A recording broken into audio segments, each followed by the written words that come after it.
സാഹസിക bike racing മത്സരമായ super cross racing ലീഗിന് വിട്ടു നൽകിയ കോഴിക്കോട് കോർപ്പറേഷൻ സ്റ്റേഡിയത്തിലെ പുൽമൈതാനം പൂർണ്ണമായും നശിച്ചതിൽ വ്യാപക പ്രതിഷേധം.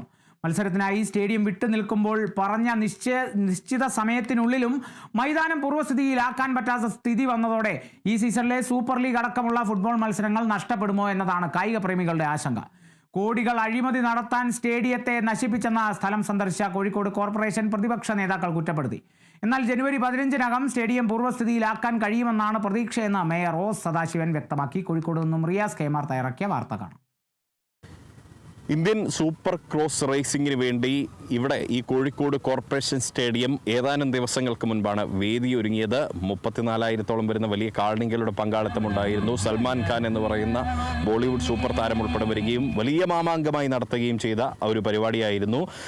ഇനി സീസൺ 3ക്കും ഒരുപക്ഷെ കോഴിക്കോട് കോർപ്പറേഷൻ സ്റ്റേഡിയം തന്നെ ഈ കാണികളുടെ പങ്കാളിത്തം കൊണ്ട് വേദിയാകും എന്നുള്ള സൂചനകളാണ് പുറത്തു വന്നിരുന്നത്. അതിനിടെയാണ് ഇത് പുനഃസ്ഥാപിക്കുമെന്ന രീതിയിലായിരുന്നു അന്ന് മണ്ണിട്ടത്. അന്നത്തെ ദൃശ്യങ്ങൾ പരിശോധിച്ചാൽ നമുക്ക് മനസ്സിലാകും. ഇവിടെ ഈ സ്റ്റേഡിയം മുഴുവൻ മൂടി മണ്ണിട്ട് അതിന് മുകളിലൂടെയാണ് ഈ സൂപ്പർ ക്രോസിംഗ് റേസിംഗ് നടത്തിയത്.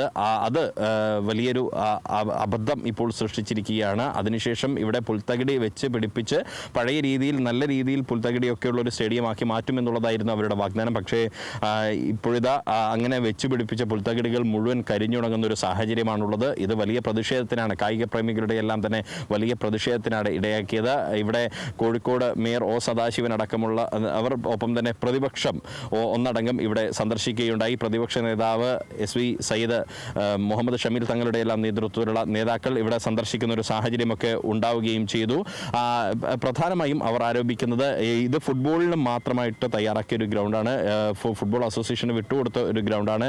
ഈ ISL പോലുള്ള വലിയ ഫുട്ബോൾ മാമാങ്കങ്ങൾ നടക്കുന്ന ഒരു രീതിയിലുള്ള ഒരു സ്ഥലം ഒരു ഇവന്റിനൊക്കെ വേണ്ടി വിട്ടുകൊടുത്തുകൊണ്ട് ഒരു കായിക രംഗത്തെ തന്നെ ഇല്ലാതാക്കുന്ന രീതിയിലേക്ക്, നശിപ്പിക്കുന്ന രീതിയിലേക്ക് ഇത് കളഞ്ഞു എന്നുള്ളതാണ് പ്രധാനമായും അവരുടെ ആരോപണം. ഇവിടെ വന്ന് പ്രതിപക്ഷ അംഗങ്ങളെല്ലാം തന്നെ ഈ ഒരു ഗ്രൗണ്ട് പരിശോധിക്കുകയും ഒക്കെ ചെയ്യുന്ന ഒരു സാഹചര്യം ഉണ്ടായിട്ടുണ്ട്. ഇപ്പോൾ പ്രതിപക്ഷ നേതാവ് SV സയ്യിദ് മുഹമ്മദ് ഷമീൽ ഇതേക്കുറിച്ച് സംസാരിക്കുന്നു. കോഴിക്കോട് കോർപ്പറേഷൻ സ്റ്റേഡിയത്തിൻ്റെ ഈ അവസ്ഥയെക്കുറിച്ച് കോർപ്പറേഷൻ പ്രതിപക്ഷ നേതാവ് ഷമീൽ തങ്ങൾ തന്നെയുണ്ട്. എന്താണ് നിങ്ങളിപ്പോൾ ഇവിടെ കണ്ട കാഴ്ച? കണ്ട കാഴ്ചകൾ നമ്മളെ പുൽത്തകടി പൂർണ്ണമായി നശിച്ചിരിക്കുക. നിലം പോലും കുഴി ആയി കിടക്കുന്ന സാഹചര്യമാണ് പലയിടങ്ങളിലും കാണുന്നത്. ഇത് വീണ്ടും ലെവൽ ചെയ്ത് കൊണ്ടുവരണമെങ്കിൽ കോടിക്കണക്കിന് രൂപ ചെലവഴിച്ചുകൊണ്ട് മാത്രമേ ഈ ഗ്രൗണ്ട് നവീകരിക്കാൻ സാധിക്കുകയുള്ളൂ. അതിനേക്കാൾ ഉപരി കേരള ഫുട്ബോൾ അസോസിയേഷൻ ഈ ഗ്രൗണ്ട് കൊടുത്തിരിക്കുന്നത് ഫുട്ബോൾ മത്സരം നടത്താനാണ്, അല്ലാതെ മറ്റു മാമാങ്കങ്ങൾ നടത്താനല്ല. സ്വകാര്യ വ്യക്തികൾ കോടികൾ കൊയ്യാനുള്ള ഒരു വേദിയായി കോഴിക്കോട് നഗരത്തിലെ കോർപ്പറേഷനും അതുപോലെ സ്റ്റേഡിയം എല്ലാം ഉപയോഗപ്പെടുത്തുന്ന സാഹചര്യം ഒരിക്കലും നമുക്ക് അത് അംഗീകരിക്കാൻ കഴിയുന്ന കാര്യമല്ല. ഇവിടെ നടന്നിരിക്കുന്നത് മാഫിയ സംഘങ്ങളുടെ വിളയാട്ടമാണ്. കായിക ലേഖകൻ, പ്രശസ്ത കായിക ലേഖകനായിട്ടുള്ള കമാൽ വരദൂരുമുണ്ട് ഇതിൻ്റെ സാധ്യതകളെക്കുറിച്ച് സംസാരിക്കാൻ.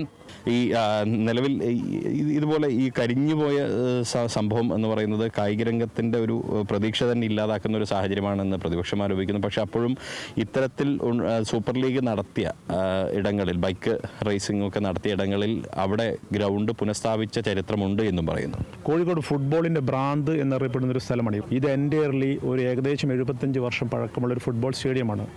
ഒളിമ്പ്യൻ റഹ്മാൻ എന്ന് പറയുന്ന ഇന്ത്യ കണ്ട എക്കാലത്ത് ഏറ്റവും മികച്ച ഫുട്ബോളറെ സമ്മാനിച്ച മൈതാനമാണ്. അദ്ദേഹം മരിച്ചുപോയി. അദ്ദേഹം ജീവിച്ചിരിപ്പുണ്ടെങ്കിൽ ഇവിടെ ഇന്ന് പുകിലാണ്. ഇത് നോക്കൂ റിയാസെ, അതിൻ്റെ പ്രതലമാകെ പോയി. ഇവിടെ ചെറിയ കുട്ടികൾ പോലും കളിച്ചാൽ ഇഞ്ചുറി ഉറപ്പാണ്, കാരണം അണ്ണീവനായിപ്പോയി. അതുകൊണ്ട് ആർക്കും കളിക്കാൻ പറ്റാത്തൊരവസ്ഥയായി. എന്ത് സാമ്പത്തിക ലാഭത്തിന് വേണ്ടി ചെയ്തിരുന്നാലും ഇത്തരം ഒരു മൈതാനം ലോക ചരിത്രത്തിൽ എവിടെയും നമ്മൾ കേട്ടിട്ടില്ല ഒരു ഫുട്ബോൾ മൈതാനം റേസിംഗ് ചാമ്പ്യൻഷിപ്പിന് കൊടുക്കുന്നു. പോലുള്ള ബൈക്ക് റേസിംഗിന് ഉൾപ്പെടെ മണ്ണിട്ട് കോർപ്പറേഷൻ സ്റ്റേഡിയം ഇത് വളരെയധികം മനോഹരമാക്കിയതാണ്. സൂപ്പർ ലീഗ് കേരള ഫുട്ബോൾ ഉൾപ്പെടെ നടത്താൻ വളരെ മനോഹരമാക്കിയ ഒരു സ്റ്റേഡിയമാണ്. അത് ഇങ്ങനെ നശിപ്പിച്ചത് ശരിയായില്ല എന്നുള്ളത് തന്നെയാണ് കായിക ലേഖകനായിട്ടുള്ള കമാൽ വരദൂരും വ്യക്തമാക്കുന്നത്. അതേസമയം ഇതേക്കുറിച്ച് ഇത് പഴയ രീതിയിൽ തന്നെ പുനഃസ്ഥാപിക്കുമെന്നുള്ളതാണ് കോഴിക്കോട് കോർപ്പറേഷൻ അധികൃതർ വാദിക്കുന്നത്. കോഴിക്കോട് മേയർ സദാശിവൻ അടക്കമുള്ളവരെല്ലാം തന്നെ ഈ സംഭവസ്ഥലം സന്ദർശിക്കുകയും ചെയ്തിരുന്നു. എന്തായാലും നിലവിൽ നമ്മളിപ്പോൾ കാണുന്നത് ഈ രീതിയിലാണ്. എന്തായാലും മേയറുടെ വാക്കുകൾ നമുക്ക് കേൾക്കാം. കോർപ്പറേഷൻ വാങ്ങിയിട്ടുള്ളത് ഇതിൻ്റെ ഫീസ് മാത്രമാണ്, ആ ഒരു ഇവൻറ്റിനുള്ള. മറ്റുള്ള തുക KFAയ്ക്കാണ് അവർ കൊടുത്തിട്ടുള്ളത്. അപ്പോൾ KFAയാണ് അതിൻ്റെ ഗ്യാരണ്ടി. കാരണം KFBക്ക് നേരത്തെ കൊടുത്തുള്ള ഗ്രൗണ്ടാണല്ലോ ഇത്. അതുകൊണ്ട് അവരുടെ ഒരു NOC പ്രകാരം മാത്രമേ നമ്മൾ ഈ കാര്യങ്ങൾ ചെയ്യൂ. അപ്പോൾ നിങ്ങളുടെയൊക്കെ ആശങ്കപ്പെട്ടതുപോലെ ഈ ചെറിയ ചെറിയ പ്രശ്നങ്ങൾ ഉണ്ട്, കാണുമ്പോൾ തന്നെ നമുക്ക് ചെറിയ. പക്ഷേ കോഴിക്കോട് നടന്നിട്ടുള്ളൊരു വലിയൊരു ഇവൻ്റ് ആയിരുന്നു ഇത്. കാരണം നഗരം ആഗ്രഹിച്ചതാണ്, അതിനിഷ്ടപ്പെടുന്ന ഒട്ടേറെ ആളുകൾ നമ്മുടെ ഈ നഗരത്തിലുണ്ടല്ലോ.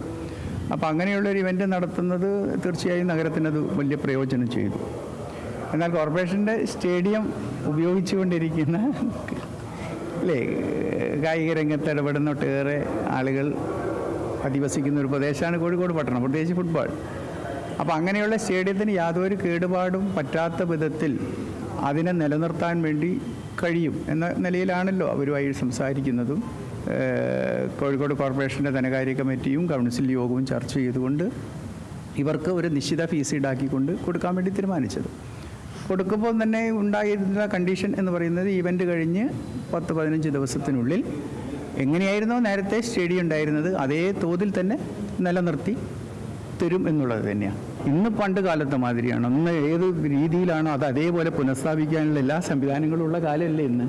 അപ്പോൾ അതൊക്കെ സാധ്യമാവും വിചാരിച്ചാൽ. എന്തായിരുന്നാലും അത് ഉറപ്പുവരുത്തും. ഏറെ കാണികളുടെ പങ്കാളിത്തമുള്ള ഒരു സ്റ്റേഡിയമാണ് ഫുട്ബോളിനെ സംബന്ധിച്ച് കോഴിക്കോട് എന്ന് പറയുന്നത്. പാരമ്പര്യമായി തന്നെ കോഴിക്കോട് ഫുട്ബോൾ കാണികൾ വലിയ രീതിയിൽ ഈ EMS കോർപ്പറേഷൻ സ്റ്റേഡിയത്തിലെല്ലാം തന്നെ വരാറുള്ള ഒരു ഇടമാണ്. ഫുട്ബോളിനെ സംബന്ധിച്ച് ഇന്ത്യയിലാകെ ഒരു പുനരുജ്ജീവനം സാധ്യമാകേണ്ടുന്ന ഒരു അവസ്ഥയുണ്ട്. ആ ഒരു ഘട്ടത്തിലാണ് ഒരു ഫുട്ബോൾ ഗ്രൗണ്ട് ഇങ്ങനെ നശിപ്പിക്കുന്ന ഒരു സാഹചര്യം ഉണ്ടായിരിക്കുന്നത്. എന്തായാലും കോർപ്പറേഷൻ അധികൃതർ പറയുന്നത് പോലെ ഇത് പുനഃസ്ഥാപിക്കാൻ കഴിയുമെങ്കിൽ അത് അടിയന്തരമായി തന്നെ പുനഃസ്ഥാപിക്കണം, അല്ലെങ്കിൽ വലിയ പ്രതിപക്ഷ ഒപ്പം തന്നെ കായിക പ്രേമികളുടെയും വലിയ പ്രതിഷേധമായിരിക്കും കോഴിക്കോട് ഇനിയുള്ള ദിവസങ്ങളിൽ നമ്മൾ കാണാൻ പോകുന്നത്. ക്യാമറ പേഴ്സൺ രാഹുൽ മക്കടയ്ക്കൊപ്പം Riyas KMR, Kerala vision news, Kozhikode.